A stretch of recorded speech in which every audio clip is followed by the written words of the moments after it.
Hello everyone, welcome back to my channel. Today I am doing a review, a completely spoiler-free review for the new Teenage Mutant Ninja Turtles movie. I think it's Mutant Mayhem. I just watched the movie the other day. I wasn't able to make this video the day of just because of the movie that the time that I watched that was later. So it was sort of at night. I was already tired once I was done with the movie, so I didn't want to. My thoughts weren't really put together all the way, so I'm doing it now though. Really, my only experience with the Teenage Mutant Ninja Turtles franchise was the Nickelodeon cartoon, the is 3D animation cartoon from like I think 2012. It maybe went till like 2016, 2017, something like that. And that's really the only media of Teenage Mutant Ninja Turtles I've consumed.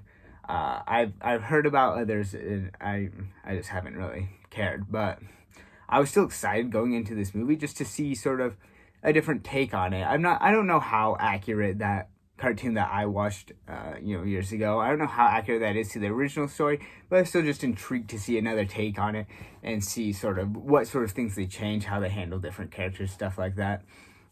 I just like seeing how different it is, and I'm actually certain that the original cartoon the cartoon that I watched, I'm certain that's not super authentic to the original, because I know the original was like a comic, and it was a very mature comic, and so I'm sure they changed a lot of things. I don't know what the original story is like, but anyways, getting into my actual proper review. Starting off, I want to talk about the characters, because I had such a fun time with the characters. They are so charming in their way that they're they very much feel like teenagers, and a lot of that has to do with the great voice acting. I'm of course right now talking about the main cast of the Turtles, but there's great voice acting throughout the entire thing. But the main brothers, the Turtles, all voice acted by teenagers. I think the oldest one's like 19, and they even got, I think one of them is 15, and in the movie, the Turtles are 15. So I think it's pretty cool that they sort of get more authentic voices. It sounds more like their age, because I think in a lot of times we sort of have a certain suspension of disbelief where we know that they're not always going to be able to get actors that are the exact same age as the characters they're portraying. So we don't really mind it too much, just because we're used to it, and that's sort of what we expect. But I think it's really cool when they do something like this and they get voices that sound more authentic. They sound more like the age of the characters they're playing. And I think in this movie specifically, it worked very well, because a lot of was just a lot of the main Turtles, like, they just acted like teenagers, and I thought that was just very fun. I can understand certain moments of people being like, "Oh, this isn't even not finding it as funny at certain moments," but I feel like trying to figure out how to say this, but there were certain moments where you could say, "Oh, they're just dragging out this joke or whatever," but I wouldn't say they're dragging out a joke. Dragging out a joke. It more just felt like teenagers being teenagers and just talking about stupid stuff like they do, and so I was fine with that. Of course, and those moments specifically, I don't need them to be like funny or whatever, as long as it's fun. That's usually my approach with most things, is as long as the comedy contributes to the tone of it, I don't need to be laughing or dying laughing the whole time. But that being said, there was still good comedy sprinkled throughout it, and it was still a genuinely funny movie. But I'm just saying, even in the moments where it wasn't funny, it still was just good writing and stuff. Aside from that, other characters, as I said, there's great voice acting throughout the entire movie. I mean, the Ice Cube absolutely killed it as the main villain. I just thought he also just made the movie super fun. That's probably a main way I describe this movie, is fun. Just all the characters are also very, very dynamic in their own way. Going back to the Turtles, I'm jumping around a bit, but they were different from the original the cartoon that I watched, obviously, but I still liked all of their personalities. I think they were like they still lined up with the same like general personality types from the cartoon that I watched. Like I knew Donatello being like the nerd, Leonardo being the leader, stuff like that. They still matched up with them, but I still liked their takes on it, and they still felt very original. I would maybe be a bit disappointed if they went with very generic things. Like I don't know, for Donatello being the nerd, he didn't feel like a very stereotypical like just cliche nerd character. They made him more like more like a realistic take on it, I guess. And I like that because they just feel like real teenagers just living their life, except obviously they're Ninja Turtles, obviously. But yeah, the characters, they're a great fun. They're very likable and charming. Now, in terms of animation, that's probably a big thing that people want to hear about. Or I don't know if people really care to hear about, because I think everyone, you can just see it and tell that, yeah, the animation is great.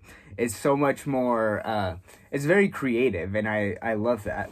I've of course liked other works with a similar art style, like, you know, Into the Spider-Verse, Puss in Boots. This new wave of animation is really great. And I'm glad that it doesn't feel like anyone's copying each other at this point. The Teenage Mutant Ninja Turtles movie, the animation was still very refreshing and very different. They had a very bold artistic style, and even though you could still compare it to the 2D, 3D animation mix that Into the Spider-Verse, or the first one, Across the Spider-Verse did, the first one was Into the Spider-Verse. When they originally did it, it doesn't feel like they're just copying that style. I'm trying to figure out what I They have a very bold artistic style, and it stands out in its own way very much. I'm guessing they're going for a more comic book style, because the Teenage Mutant Ninja Turtles came from a comic, and I liked how everything was like, I don't know how it was like rough, like not everything was perfect. Like at the start when there's like a zoom in on like a sewer lid or something, and like the sewer lid is like, it's more like an oval shaped, and you look at everything and you look at things that would normally be squared and they're like kind of crooked and stuff like that, and it's just sort of stuff like that where it's a cool art style where everything's a bit more rough and a bit more, I don't know how else to describe it. It feels more hand drawn or something, and I think that's just cool. Now, along with the animation comes the action, and I thought the action was fantastic. There's a certain scene in particular, I won't describe it too much, but it's a panning shot that, you know, you're like following a character, and as they're going through and fighting different people, and it's just sort of a panning shot following a character. I won't. There's more to this scene than that, but I don't want to fully describe it. I think it's a really cool scene if you see it, and I think people who have seen the movie, you probably know what scene I'm talking about. It's one of the first like big action scenes, and it's very cool. It's animation throughout and action throughout this entire movie is very epic, and I love that because I feel like I love that animation is using is doing more action focused things, because I feel like you know, doing action in live action, you're very restricted, and so when you're doing a lot of movements and stuff, you're restricted to the camera, and so you can't do as many dynamic shots, I guess. But when you're doing animation, you're completely freed from, or I guess maybe not completely. You're very free, and so you can make the action so much more dynamic and way more extreme and stuff like that. And so I like that we're getting more animation with cool action. I'm not even usually a very action focused guy, but I can respect a cool shot that an action scene has. Okay. I guess last few things. Music was great throughout the whole thing. I watched it with someone who's a big fan of like old hip hop, and that's pretty much what this entire soundtrack was. And so he loved it. I thought it was great too. I mean, I don't necessarily listen to that music, but still great music, and it fit with everything. But I guess I should. I'm trying to think if I should go in how much. I'm trying to. I'm fumbling all over my words. I love this movie. And so I have a lot of thoughts going on in my head. I'm still gonna keep this spoiler free, and so that's why I'm struggling. But okay, in terms of things I didn't like as much, actually, okay, the one thing I'm sort of, it's sort of, there's some things good, some things bad, is using more modern slang and modern references. I would say about half the time throughout the movie they had stuff like that, and it just fit. It made sense. You know, they're teenagers. They're gonna say stuff like that, and there was lots of things where they made references, and it felt more realistic, like a conversation I would have with some of my friends or something like that. But there were a few things where I was like, ooh, that's in like 5-10 years. That's not gonna age well. Like it. They said sus, and like that's just rough, because that's not even like slang. That's just stupid internet culture. And so there's a couple things like that I know. I mean, even now it's still cringe, because a lot of other slang and stuff like that, you can, it's fine if it ages, because you can still think back of when something was made and think, okay, yeah, that's just the terms and slang they used, and like their references, you know, they still, I think a lot of their references were actually pretty timeless, honestly. And so those work good. I just remember they made an Attack on Titan reference in the movie, and it's pretty insane. I got like insane whiplash from that. I and that's probably gonna surprise a lot of people, because it shocked me when it came up. I was just, what? Did I hear that right? But yeah. And I mean, I think something like that, referencing Attack on Titan, that's good, just because Attack on Titan feels more like a timeless piece of media, not something that was it's not set during our time and stuff like that. It's not really focused around modern trends or anything, so I feel like Attack on Titan will age well, and something like that's fine. Yeah, I forgot. I was talking about things I didn't like. I guess the climax maybe wasn't as good as I maybe would have wanted it to. Like, as I said, I mentioned that one action scene, the panning shot. That was probably my favorite action scene, and that wasn't in the climax. That wasn't part of the climax. So I guess, you know, the climax, like the entire movie is good, but like the climax doesn't go above that, which is kind of hard, because when you're already hyped up throughout the entire movie, it's kind of hard to go even higher. So, you know, that's just something small. I think they could have done a bit better. But, I mean, at the end of the day, I didn't really care. I still had a great fun time throughout it. Yeah, I don't think I have too much else. I don't think I have any real big complaints other than that.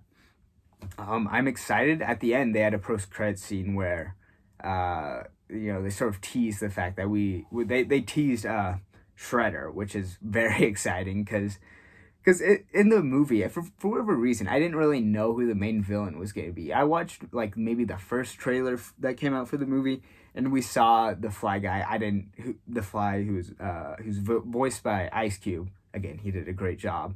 I didn't even think of him as the main villain. I thought, you know, oh, they're just not showing Shredder in the trailers or something like that. I don't know what I was thinking, honestly.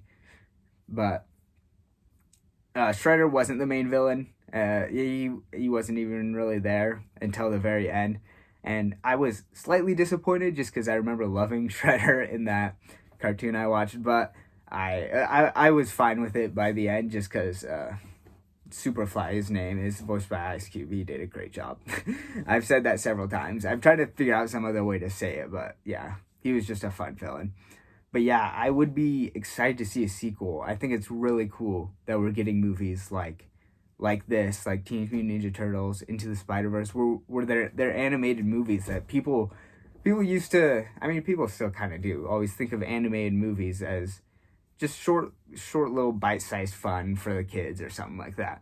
But we're creating more wider scope stories, and I think that's really cool. So I'm excited, and I'm pretty certain this movie will get a sequel. I think I've heard lots of great things about it, and like when I went to the theater, I like it was a weekday at night, and like, you know, I wouldn't expect very many people to be there. Also, I don't live in like a big city or anything like that, but the theater was packed. So, and it's not like this was even a first showing. I think I watched it like a day or two after it came out. So people are loving this movie, it seems like, and so that just makes me happy. I'm excited to see the sequel. But yeah, I think that's all I've wanted to ramble on about. I don't think I have too much else to say. So if you've seen the movie, you know, tell me your thoughts in the comments. If you're gonna spoil, please, like, actually, you know, mark it spoilers. Don't spoil anything for people who haven't seen it. Tell me your thoughts on this video.